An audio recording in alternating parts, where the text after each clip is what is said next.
Sometimes we forget why we're here. It's easy to fall off track. These help us remember. These battle scars don't look like they're faded, don't look like they're ever gone away. They ain't never gonna change. These battles. Growing up, I had a dream, something no one else could see. Tell me what it means when your faith is falling beneath your knees and you can't breathe. Everything you see reminds you of what you're not or something you won't be. You gotta take what you're given, that's how we live it. Don't be mad at the system, it's simply how we've existed. I hear a lot of people talking like they politicians and choose to be an accountant because it's safe in a business. Not because they wanna do it, just because they heard it pays. And who the fuck wants to be poor knowing that's how we've been raised? Society is getting heavy, I can feel the weight. The pressure of success is like 100 million pounds of shame. And that's the reason I'm staying up late, trying to find a way to escape the stereotypes this day and age is making me feel like the only way I'll be happy is getting signed to a label and making money through rapping. I wanna share my emotion because this world is attacking the very principle of life that lets the people be happy. If you don't have a reason to breathe, why even live? These battle scars are impressions of everything that it is. Don't look like they're faded, don't look like they're ever gone away. They ain't never gonna change. These battle scars don't look like they're faded, don't look like they're ever gone away. They ain't never gonna change. These battles. Now if I had a voice that reached 100 million people, I'd tell them there's a reason that we're all created equal. Cause some decide to be great and some decide a sequel to an average person's life is simply what they want to be. So you make your decision, all I know is what I'm given. Won't define the life I lead or the way I dwell in existence. I've seen a greater image on the walls of where I'm living, and the words twisted and scripted remind me of something written. Faith is a gift that is given down to the people. If one believes it, one receives it. It's given if it is needed. Don't ever think you're trapped in a life that you never wanted. Your options are infinite, that's some mathematical logic. I'm not saying I'm a prophet, I'm speaking for what it's worth. These lyrics define my prayers and these battle scars on my church. Not saying I'm a prophet, I'm speaking for what it's worth. These lyrics define my prayers, these battle scars on my church. Don't look like they're faded, don't look like they're ever gone away. They ain't never gonna change. These battle scars don't look like they're faded, don't look like they're ever gone away. They ain't never gonna change. These battles.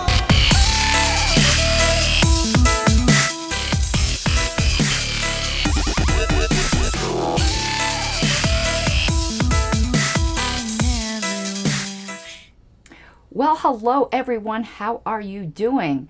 Look, man, I'm getting tan.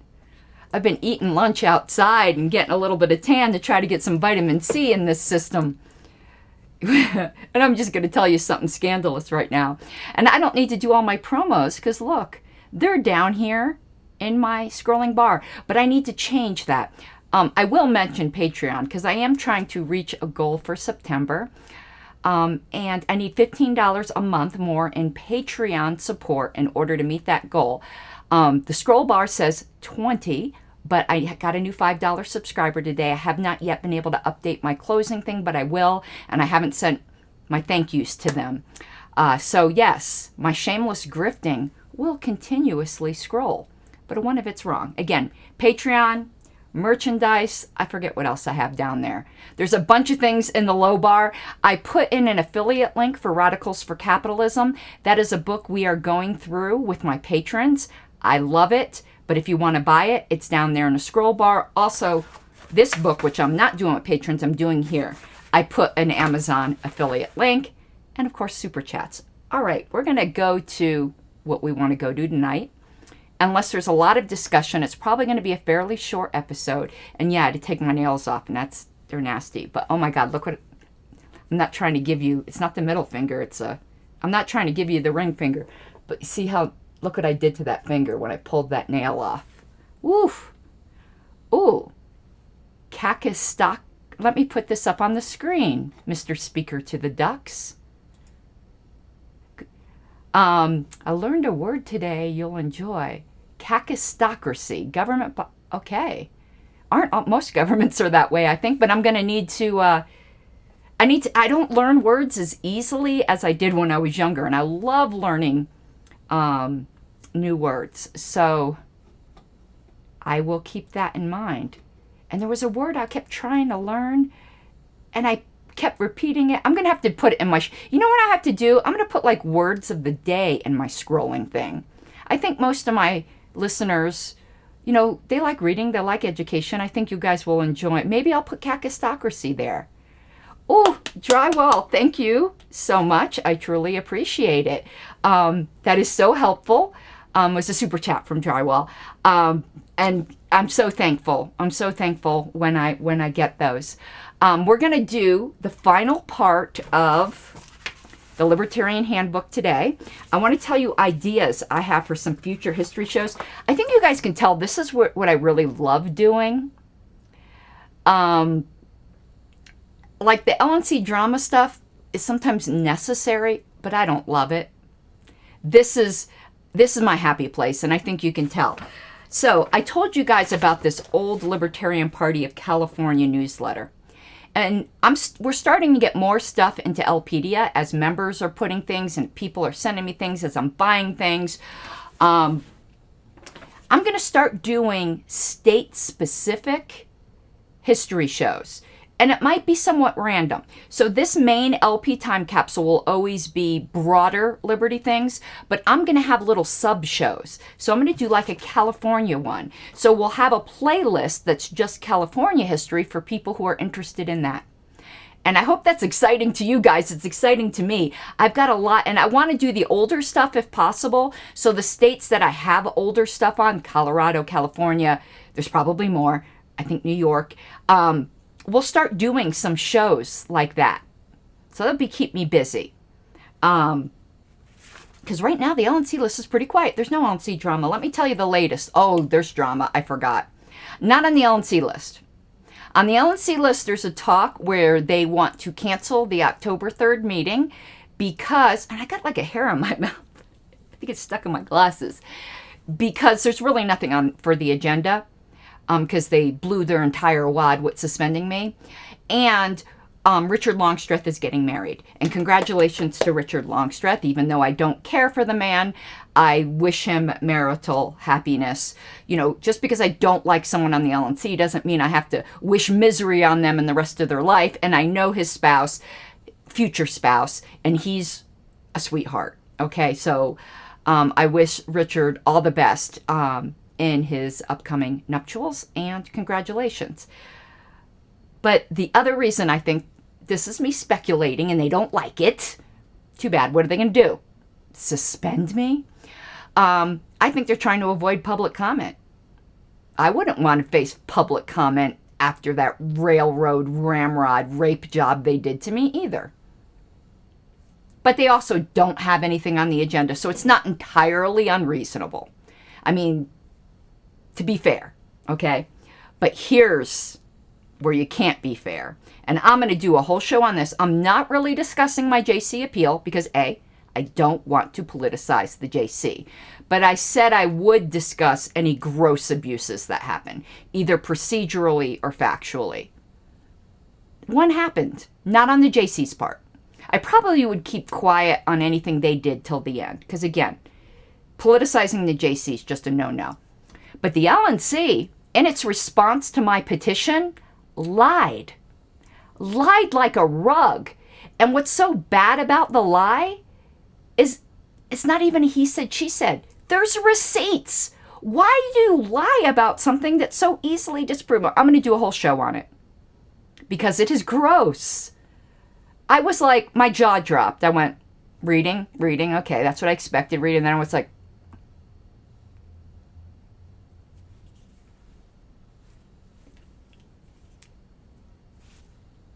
yeah, that was me, because I was like,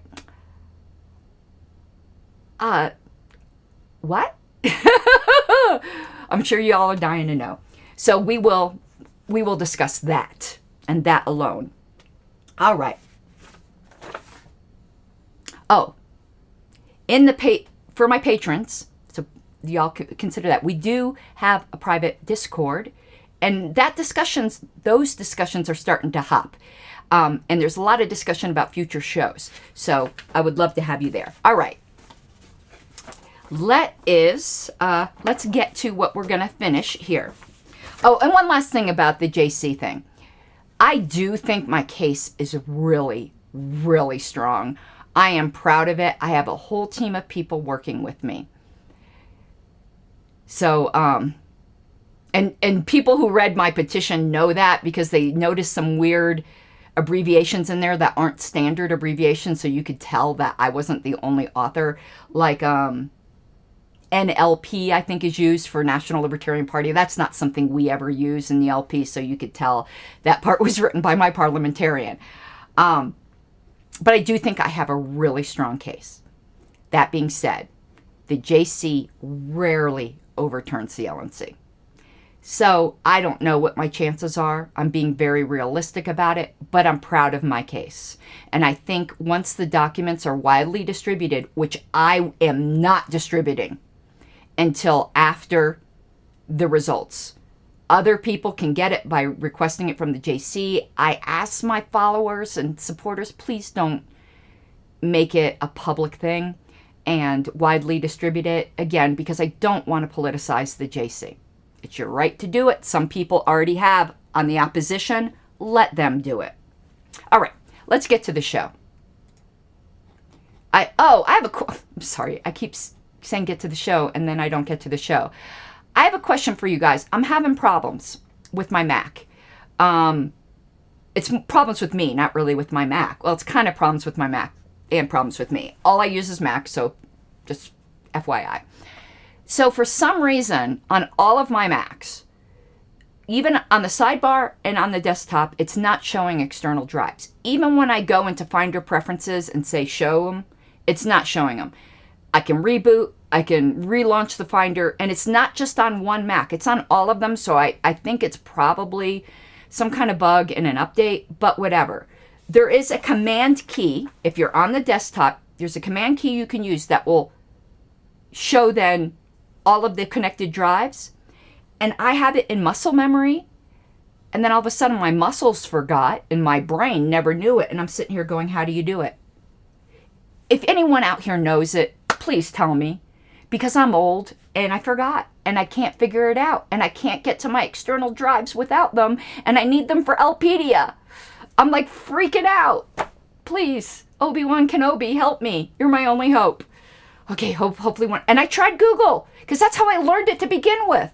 Oh, and somebody had asked what my shirt says. It says, "You're so fake. Barbie's jealous." And yes, these are cool leggings. Okay. I don't have my side cam right now to show you. Alrighty, we're back. Now we're going to do the show. We've been doing the show, but now we're going to do the article. Okay. And remember, everyone who's here, please talk to me. I love it. We're doing The Mercenary Menace. And I'm going to take off the scroll bar during this part because it's distracting for reading. So let me find that. Where is it? Right here. Okay. And it's the last article in Libertarian Handbook 1972. I do want to put my face up here, though. Here we go, but I want to be smaller and not in the middle of the page. I'm going to put myself over here, a little smaller. Here we go. That works. Okay. We're going to go through this again. It's the last article of this handbook, which I have found very fascinating. The handbook, that is. I haven't read the article yet. We're reading it together, so you're getting my response. By Robert P. Baker, who I've never heard of. Many people who have become convinced in general of the wisdom of returning to our traditional American method of recruiting military manpower are reluctant to endorse completely the concept of an all-voluntary army because what they imagine is a possible threat. Okay, I'm going to stop here. What about the possible threat of a standing army? You don't want the vaccine. Let's say we start turning more towards the Australian model. Who do you think is going to be enforcing it? Standing army is a huge threat to freedom. Such an establishment, motivated not by the concept of service, but by the lure, I want to make sure my sound's good. Yeah, it's good. of greater reward than the member's skills could command elsewhere, could easily, it is feared, become a mercenary force unrepresentative of the nation. Okay. There is a villain, the mercenary, the war lover, a rampaging military monster. We don't have that now? Driven by dreams of riches to be looted, no doubt, from conquered provinces. He may bear a vague resemblance to the kid who used to live next door. But once he enlists, he is immediately consumed by a lust for gold and power. Or at least those who have conjured up this boogeyman would lead us to believe, or would have us believe. Let us examine the facts, not flee from phantoms. Mercenary. One who serves or acts solely for motives of personal gain, particularly a soldier who offers himself for service in any army that will hire him. No one has suggested that the United States Army hire adventurers, domestic or foreign.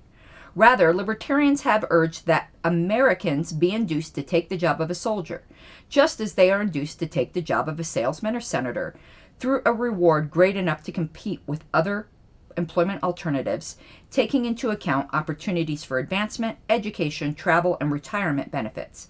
And this way, we can obtain a military force of skilled, dedicated, efficient professionals, men who perform the task of safeguarding our peace and security because they want to, not because they have to. Now, almost everything that was listed here that would be attractive to a mercenary, an American mercenary, would be attracted to the standing army role.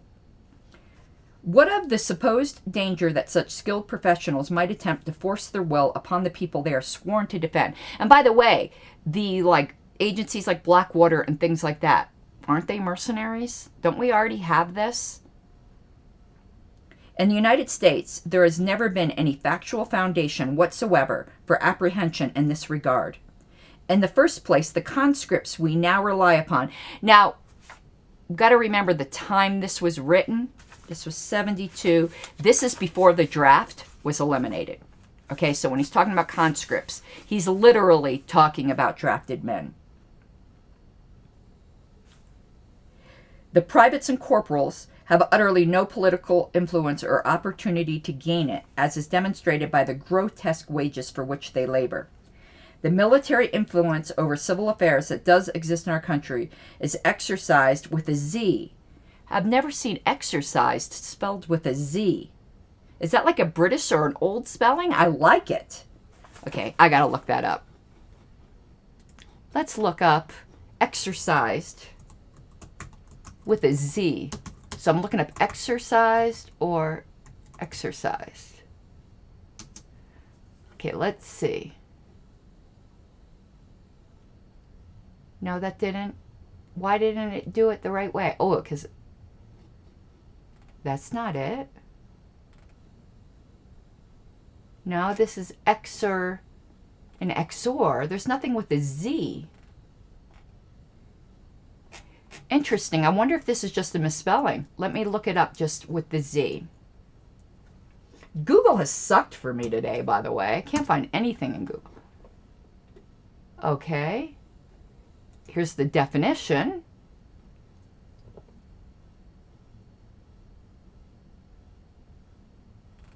Seems the same.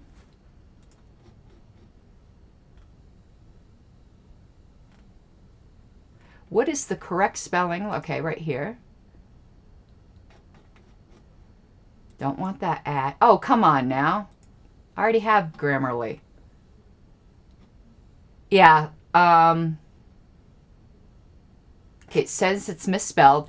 Do any of you guys, I always get fascinated by this. When I read books, I have to sit in front of the computer because I constantly want to look up things. But that's the way I learn. Let's see.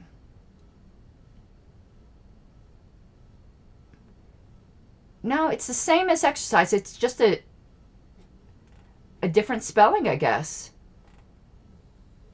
Okay, I might, if I ever do that word show I said I wanted to do, which I'm going to keep saying each show because I'll tell you guys in a minute. Let me put this back up. I want to do a language and history, or the history of language. I'm completely a layperson. I'm not a grammarian or whatever they call it. But from a lay perspective, from a lay enthusiast perspective, I want to do like a daily show, examining a word and the history and culture behind it, perhaps, and also the meaning.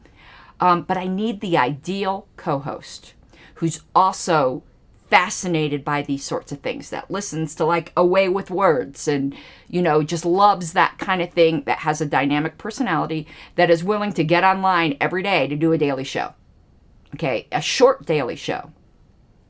So I'm looking for the perfect co-host, because I already have like ideas for the name. I already got the name and everything. Like, I've got the intellectual property, which I don't believe in, but I mean, I have that all. I'm just waiting.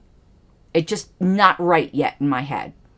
And I need a theme song. Okay, let's continue now. That whole exercise thing just really got me. Which, of course, are always volunteers. If conscription could really minimize such influence, we would expect it to be practiced at the top of the military hierarchy, not the bottom. Those who view conscription as a preventative against further growth of the military-industrial complex should logically advocate forcing the president of, say, American Airlines to become operations officer of Maxwell Air Force Base, while F. Lee Bailey is putting in a few years' undesired service as Judge Advocate General. I don't get this argument. Did you get that argument? I don't know. That didn't persuade me at all. I mean, I already don't believe in a standing army. I already don't believe in the draft. But so far, his arguments have done nothing for me. Secondly, our tradition of civilian supremacy over the military rests not upon the existence of conscripts, who are just so many ciphers in this regard, but rather upon the constitutional authority of the President of the United States. When the General of the Army, Douglas MacArthur, a professional soldier of unquestioned dedication and integrity, disagreed with the strategy aims of his civilian superiors and, no doubt unwisely, made that disagreement public, he was dismissed by his commander-in-chief, President Truman. I'm not so sure it was unwise to make the disagreement public, but then again, I'm such a transparency, public accountability freak, which got me suspended from the LNC. So maybe I should have kept quiet. Was there any doubt in anyone's mind, regardless of the merits of the disputants' respective positions, as to whose will would prevail? Would it have made any conceivable difference in the outcome of the quarrel had most American privates been volunteers rather than draftees? The 7 days in May type of push plot, Ola H. Reardon, may make for absorbing melodrama, but it bears no resemblance to American military reality. I love that word, push, P-U-T-S-C-H. I used that for New Hampshire in the minutes. I just realized something. Am I competing, and I mean competing like not in the bad way, or actually I don't mean it in any kind of moral way, with the same time Joshua is doing live streams, because we have a lot of the same audience, so I'll change my time if it's like overlapping, I guess is what I'm trying to say. It's not in any of our interests for us two to be live at the same time, because we have a lot of the same audience.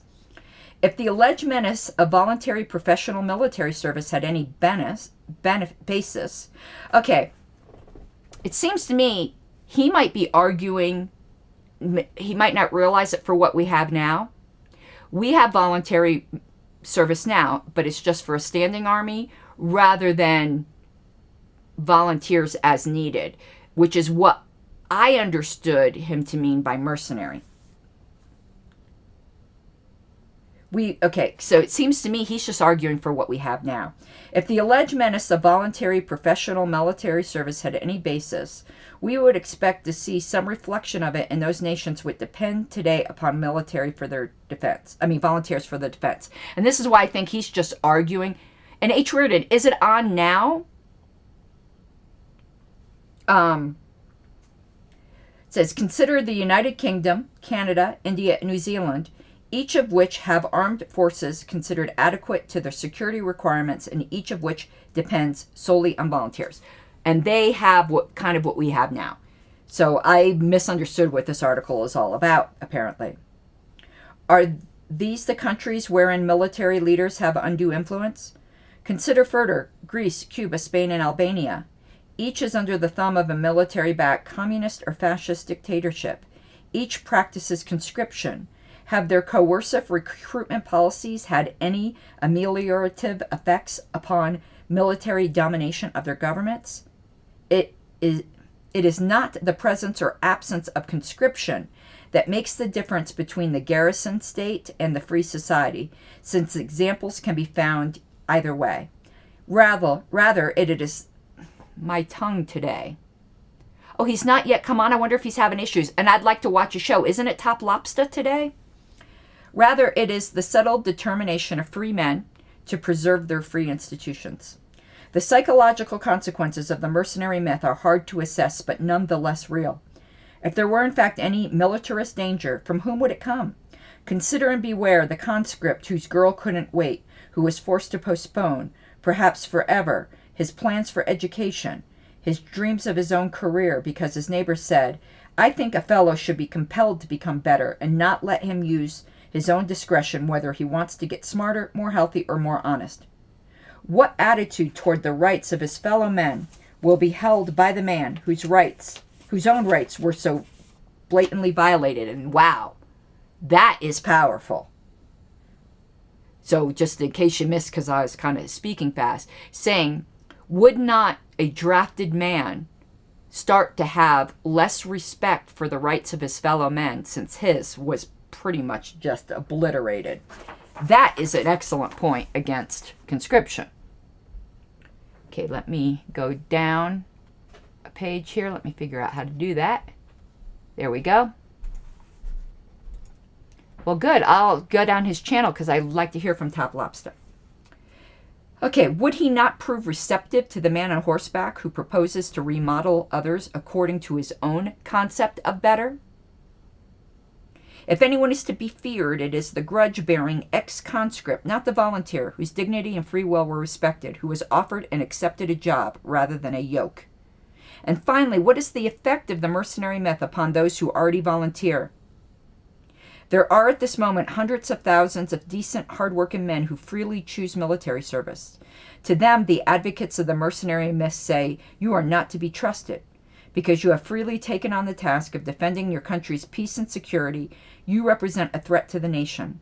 No matter how much you have demonstrated your loyalty at the risk of your lives, we know that you are less faithful to the ideals of freedom than those who are forced to serve. These men who are so casually slandered, who freely dedicated themselves to a dangerous and often thankless task, surely deserve better than this at the hands of those they defend. Okay, I'm not a fan of this article. It's basically just arguing for a standing army, it seems. That's not what most libertarians, I think, advocate for. And I do think there's a lot of legitimate, like, he seems to idolize volunteers in a standing army. I don't know. I think there's plenty of criticism to have. And I've had a lot of military people in my family. Okay. Though I don't blame them entirely. They're brainwashed by the public school system. And then when they're in the army, that what they're doing is, protecting freedom, when very little of what's done by the modern military is protecting freedom. All right, so some quotes. Mind your own business is the only moral law. No, there's more moral laws than that, Benjamin Tucker. Okay, let's see. Liberty is the mother, not the daughter of order. Wow, that's an interesting quote. And I'm not so sure that's true either. Democracy in America is doomed when people learn to vote themselves money from the public trough. Now that is freaking true. And I am going to, I think, tweet that out.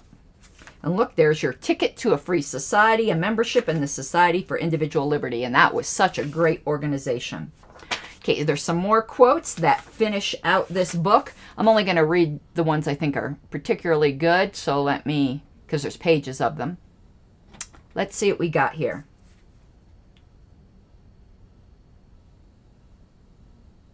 Ooh, Lysander Spooner. We'll always read Spooner. Whoever desires liberty should understand these vital facts, viz. That every man who puts money in the hands of a government, so-called, puts into its hands a sword which will be used against him to extort more money from him and also to keep him in subjection to its arbitrary will. 2, that those who will take his money without his consent in the first place will use it for his further robbery and enslavement if he presumes to resist their demands in the future. Wow. You know, God, man, I want to have that man's babies. I know he's long dead, but you know what I'm saying. And then Bastiat, the state is the great fiction by which everyone tries to live at the expense of everyone else.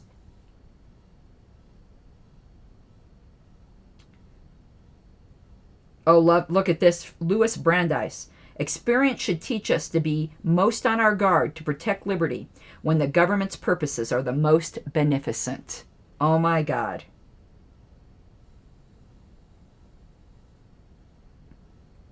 The true danger is when liberty is nibbled away for expedience and by parts, and aren't we seeing that today?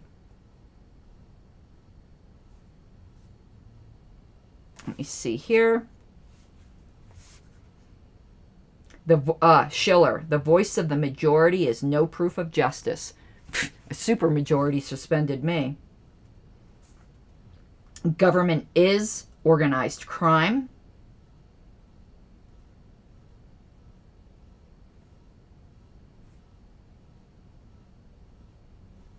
All right, that's the ones I really favored there.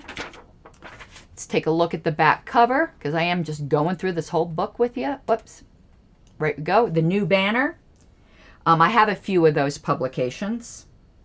Expounding Anarcho-Capitalism and Objectivism. That's interesting, because Objectivism obviously is from Ayn Rand, and she hated anarchists.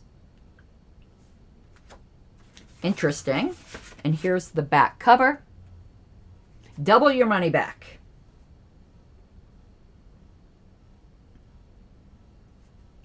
Wow. If you don't like the poster, they'll double your money. I wonder how many people took them up on that. Okay. Let me get rid of that. Put me back. And that's really all I had for tonight. I really wanted to finish this up. We're going to start doing some California history. I'd love to hear your thoughts on doing that state-by-state thing. Oh, I don't want two of me. Look. And she told a friend. And I wanted to now duplicate it. Wouldn't that be funny? And she told a friend. And she told a friend. What's that? A shampoo commercial? From long ago. Breck? I don't know. What was that shampoo commercial? Oh my God, here I go again. I'm looking that up. Shampoo. I'm showing my age. Shampoo commercial. And she told two friends or something like that. Okay. Oh, it's Fabergé. Oh my God, we're going to watch this. Okay, just because it came to my mind, let's do it. Let me show my screen. I used to like this commercial. It was Fabergé. Yeah, here it goes. Would win $20,000. Wait, whoops. Tried Fabergé organic shampoo with pure wheat germ oil and honey. It was so good I told two friends about it, and they told two friends, and so on, and so on, and so on. And believe me, there's still nothing like it. Okay, that was the only part I wanted to show about it. I think I'm going to do that for my show. I'm going to make a segment, and you tell two friends, and you tell, and duplicate me. Doesn't that sound like fun? I think that sounds like fun. And if any of you guys want, okay, I'm offering you guys a spot on the show. Like, if you want to record yourself doing a segment of that and somehow using it to promote the show, I'll put your clips on. I think that would be fun. I don't know why I'm like so goony today, but I think that would be fun. I'm going to do it. If you want to and get on here, if you got a little bit of video, editing things, I think that would be fun. And I'm going to do a little clip too, inviting people to do that. It says, okay, H. Reardon.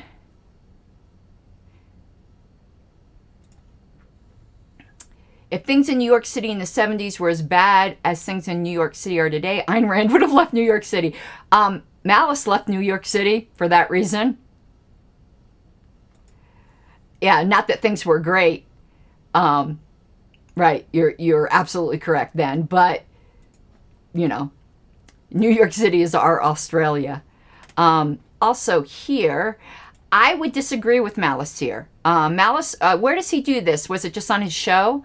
Malice argues that Rand hated Rothbard because of personal disputes. Now I'd agree with that. Rothbard was difficult to get along with.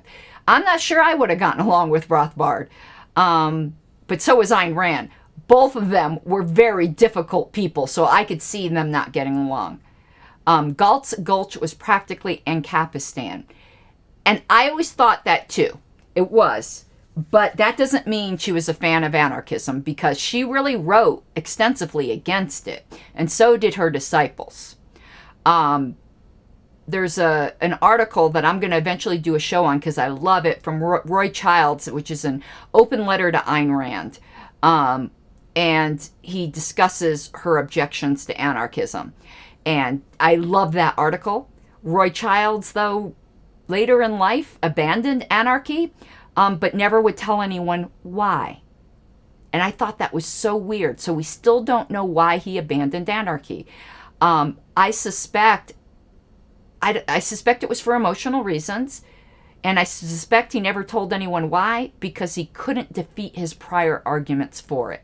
And I'm not the only one who thinks that. George Smith over at, crap, I can't think of the name of the, I could see the logo and everything. It looks like a bird. You know, they do those competing articles. It's not Cato, it's, libertarianism.org, I think. George Smith over there had said the same thing. And he wishes that Roy Childs would have said why. Because maybe he had a good argument. Maybe he would have convinced me to abandon anarchy. I don't think so, but I like to hear the arguments. If anarchy's wrong, I want to believe what's right. If anarchy's wrong, I don't want to be right. No, I'm just joking. Okay, that's it for today. I'm a little goony. I need to go back to my work. I filed my reply today to the LNC's lie. I'm just gobsmacked. Have they completely, it was a joke before about having Harlow's derangement syndrome, but I really think, what would make them so abandon their principles to accuse me of violating the NAP, so redefining the NAP, and then lying about me like I wrapped someone around their axle that they would sell their very soul to get rid of me. That's a talent, I suppose. As I said, I make people feel something. I make some people feel great and some people feel shitty, I guess, but at least I'm not boring. Oh, and someone kept saying in the chat, of that LNC meeting, I think they thought I had a wig on or a weave. This is my hair, people. You can tell by the roots, but I do have some pink wigs, but you can tell because they're crazy. But no, this is my real hair. There's no weave. You don't see any tracks or anything. Not that I'd be against wearing a weave to have long hair one day, but no, this is my hair. There's no weave. Somebody kept saying they wanted to snatch that weave.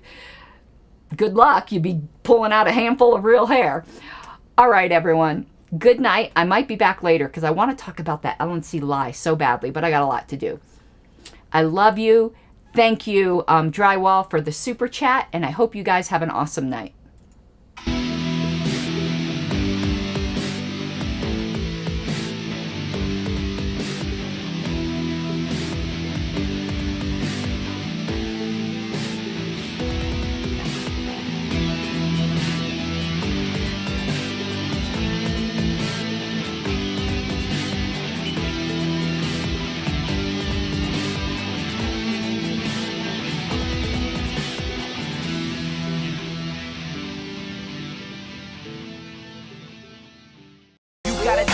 Given, that's how we live it. Don't be mad at the system, it's simply how we've existed. I hear a lot of people talking like they politicians or choose to be an accountant because it's safe in the business.